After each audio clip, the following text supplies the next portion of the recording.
하연이는 하늘을 너무나 사랑하는 아이였어요. 푸른 잔디밭에 몇 시간이고 누워 뭉게뭉게 떠다니는 구름을 바라보곤 했죠. 구름은 폭신폭신한 하얀 베개 같기도 하고 때로는 거대한 아이스크림 같기도 했어요. 어떤 날은 푸른 하늘을 가로지르는 솜털 같은 양떼 같았죠. 하연이에게는 마음속 깊이 간직한 비밀스러운 소원이 하나 있었어요. 그 구름 위를 걸어보는 것이었죠. 그는 구름 위를 통통 튀어다니며 차갑고 축축한 구름의 부드러움 속으로 발이 푹푹 빠지는 상상을 했어요. 하늘을 만지고 그 끝없는 푸른색의 일부가 되는 기분이 어떤지 알고 싶었죠.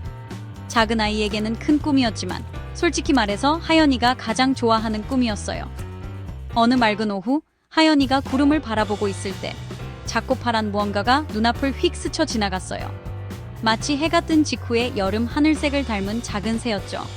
그 새는 하연이 바로 위 나뭇가지에 앉아 달콤하고 맑은 노래를 지저귀었어요. 새는 고개를 갸웃거리며 하연이를 똑바로 쳐다보았는데 작은 검은 눈은 특별한 빛으로 반짝였죠.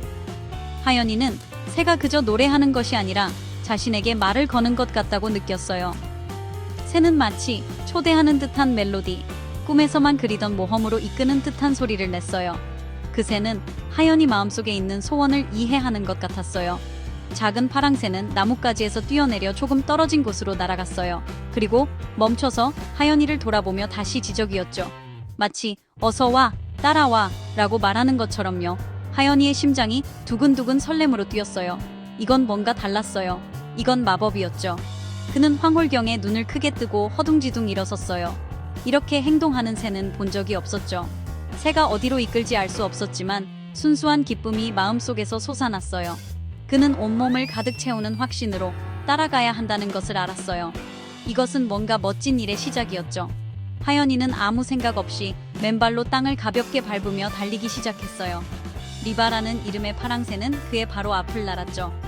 새는 휙휙 돌고 솟아오르며 하연이를 탁 트인 들판에서 벗어나 고요하고 햇살 가득한 숲속으로 이끌었어요.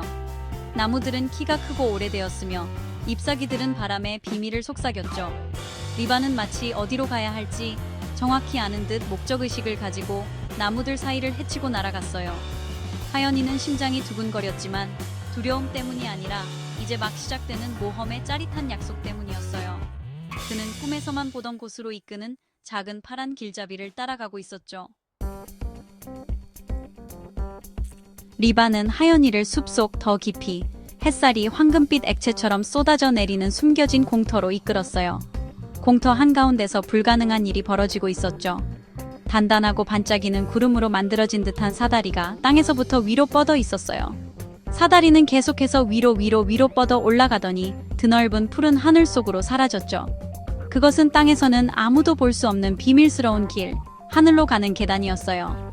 하연이는 입을 벌린 채 꼼짝 않고 서 있었어요. 상상했던 것보다 훨씬 아름답고 마법 같았죠. 그것은 진짜였어요. 그의 꿈이 현실이 된 것이었죠. 리바는 날아올라 구름 사다리의 첫 번째 발판에 앉아 격려하듯 지저귀었어요. 그것은 분명한 초대였죠. 이건 널 위한 거야. 새의 노래는 이렇게 말하는 것 같았어요. 이게 길이야. 하연이는 깊은 숨을 들이쉬었어요. 손은 약간 떨렸지만 첫 번째 발판에 손을 뻗어 만져보았어요. 차갑고 단단했지만 부드러웠어요.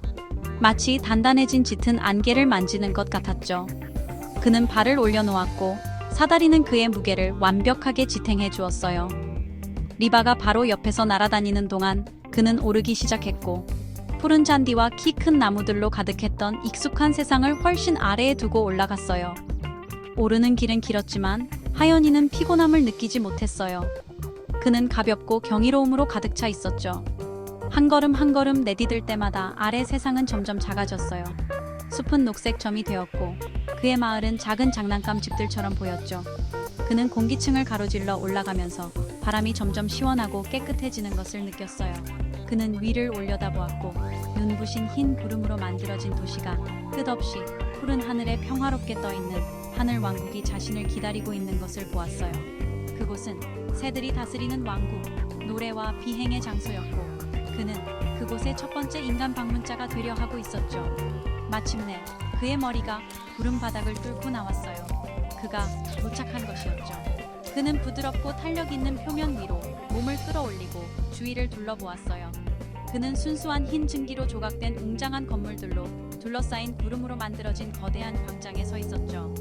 온갖 색깔과 크기의 새들이 우아하게 공중을 날아다니며 아름답고 끝없는 교향곡을 만들어냈어요. 은으로 짠 듯한 깃털을 가진 현명해 보이는 늙은 부엉이, 이 하늘 왕국의 왕이 그를 맞이했어요. 하지만 그의 얼굴에는 근심이 가득했죠. 그는 왕국의 가장 소중한 보물인 바람의 깃털이 사라졌고 그것 없이는 하늘이 서서히 빛을 잃어가고 있다고 설명했어요. 하늘 왕은 희망에 찬 눈으로 하연이를 바라보았어요. 바람의 깃털은 하늘을 밝게 하고 바람을 부드럽게 유지하는 것이었죠. 그것 없이는 구름은 회색빛으로 변하고 무거워질 것이었어요. 리바는 지적이며 돕겠다고 자원했고 하연이는 용감하게 고개를 끄덕였어요. 그는 새로운 친구들을 돕고 싶었죠. 그렇게 그들의 새로운 모험이 시작되었어요. 하연이와 리바는 하늘 왕국 곳곳에 흩어져 있는 떠다니는 구름 섬들을 찾아 나섰어요. 그들은 폭신한 섬에서 다음 섬으로 깡총깡총 뛰어다녔는데 각 섬은 모양과 크기가 달랐어요. 어떤 섬은 트램폴린처럼 작고 튀어올랐고 어떤 섬은 부드러운 흰 언덕처럼 넓고 완만했죠. 그들의 여행은 아름다움으로 가득했어요. 그들은 용과 성처럼 생긴 구름들과 섬들 사이로 강물처럼 흐르는 안개 줄기를 보았어요. 하지만 잃어버린 깃털의 흔적은 없었죠. 그들이 찾으면서 그들은 미르라는 장난기 넘치는 바람 요정을 만났어요. 그녀는 잠자리 날개 같은 날개를 가지고 있었고 웃으며 뒤집고 돌면서 공중을 휙휙 날아다녔죠. 미르는 놀이를 좋아했고 하늘의 모든 비밀을 알고 있었어요. 그녀는 바람이 이상하게 행동하고 있으며 왕국 가장자리에 있는 가장 높은 비구름탑에서 슬픔이 온다는 속삭임을 들었다고 말했어요. 그녀는 그곳에서 답을 찾을 것이라고 믿었죠. 미르의 안내를 받아 하연이와 리바는 비구름탑을 향해 나아갔어요. 그것은 다른 구름 건물들과는 달랐어요. 어둡고 회색 구름으로 만들어졌고 부드럽고 조용한 비가 계속해서 옆에서 내리고 있었죠. 왕국의 밝고 번잡한 중심에서 떨어져 외로워 보였어요. 미르는 이곳이 비의 정령 신라의 집이라고 설명했어요. 그녀는 매우 수줍음이 많았고 다른 하늘 생물들이 하는 햇살 가득한 놀이에서 종종 소외감을 느꼈죠.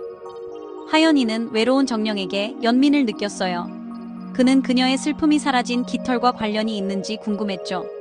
미르의 부드러운 격려를 받으며 하연이와 리바는 비구름 장막을 뚫고 탑 안으로 들어갔어요. 안은 고요하고 어두웠으며 잡힌 빗방울의 부드러운 빛으로 밝혀져 있었죠. 그리고 방 한가운데에 안개와 그림자로 만들어진 작은 소녀가 앉아 있었어요. 그녀는 비의 정령신라였죠. 그녀의 손에는 바람의 모든 색깔로 반짝이는 아름다운 깃털 하나가 들려 있었어요. 그녀는 도둑처럼 깃털을 쥐고 있는 것이 아니었어요. 마치 세상에서 유일한 친구인 것처럼 부드럽게 쥐고 있었죠. 그녀는 고개를 들었고 그녀의 눈은 깊은 외로움으로 가득 차 있었어요. 신라는 그들을 보고 깜짝 놀란 것 같았어요. 그녀는 바람의 깃털을 꽉 움켜쥐었죠. 하연이는 화가 나지 않았어요. 그는 그녀의 눈에서 슬픔을 보았죠. 그는 천천히 그녀에게 다가가 안개 낀 바닥에 앉았어요. 그는 깃털을 달라고 하지 않았어요. 대신 그녀의 이름을 물었죠. 그는 그녀에게 지상의 자신의 집에 대해 이야기했고 가끔 혼자 하늘을 바라볼 때 자신도 외로움을 느낀다고 말했어요. 리바는 나라와 신라의 어깨에 부드럽게 내려앉아 다정하고 친근한 노래를 지적이었어요. 신라는 자신이 보이지 않는 존재라고 느껴서 깃털을 가져갔다고 설명했어요. 모두가 해와 바람을 사랑했지만 그녀의 비는 피했죠. 깃털은 너무 밝고 아름다웠고 그것을 쥐고 있으면 덜 외로웠대요. 하연이는 열린 마음으로 그녀의 이야기를 들었어요. 그는 이해했죠. 그는 신라에게 그녀의 비도 중요하다고 말했어요. 비가 지상의 꽃들을 키우고 튼튼하게 자라게 한다고요. 강물을 채우고 모두에게 마실 물을 준다고요. 그는 그녀의 비에도 고요한 아름다움이 있다고 말했어요. 그는 그녀의 친구가 되겠다고 약속했고 폭풍 후에 생기는 무지개를 볼 때 그녀를 찾아오겠다고 말했죠. 그는 친구가 된다는 것은 나누고 다른 사람들을 행복하게 느끼게 돕는 것이지 다른 모든 사람을 슬프게 만드는 것을 빼앗는 것이 아니라고 설명했어요. 신라는 들었고 처음으로 작은 미소가 그녀의 입술에 번졌어요. 천천히 조심스럽게 신라는 바람의 깃털을 하연이에게 내밀었어요. 그녀는 이제 이해했죠. 진짜 친구를 갖는 것이 훔친 보물을 갖는 것보다 훨씬 좋다는 것을요. 하연이가 깃털을 잡자 방은 눈부신 빛으로 가득 찼어요. 비구름탑의 회색 벽이 반짝이기 시작했고 끊임없이 내리던 가랑비는 반짝이는 안개로 부드러워졌죠.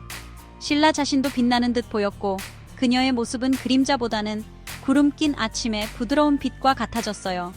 그녀는 깃털을 돌려주었고 그렇게 함으로써 훨씬 더 소중한 것을 찾았죠. 바로 자신의 좋은 점을 알아주는 친구였어요. 하연이와 리바가 깃털을 가지고 중앙광장으로 돌아오자 온 하늘 왕국이 기뻐했어요. 구름은 즉시 이전보다 더 밝고 하얗게 변했죠. 하늘왕은 깊고 감사하는 절로 하연이에게 고마움을 표했어요. 하연이는 구름의 마법 같은 세상을 사랑했지만 그의 집은 땅 위에 있다는 것을 알았어요. 그는 왕과 미르, 그리고 특히 그의 새로운 친구 신라에게 작별 인사를 했죠. 그는 가슴 가득한 채 구름 사다리를 다시 내려왔어요. 자신의 세상으로 돌아와서도 그는 종종 하늘을 올려다보았어요. 그는 비록 볼 수 없더라도 그의 친구들이 항상 그 위에 있는 구름 위를 걷고 있다는 것을 알고 있었죠.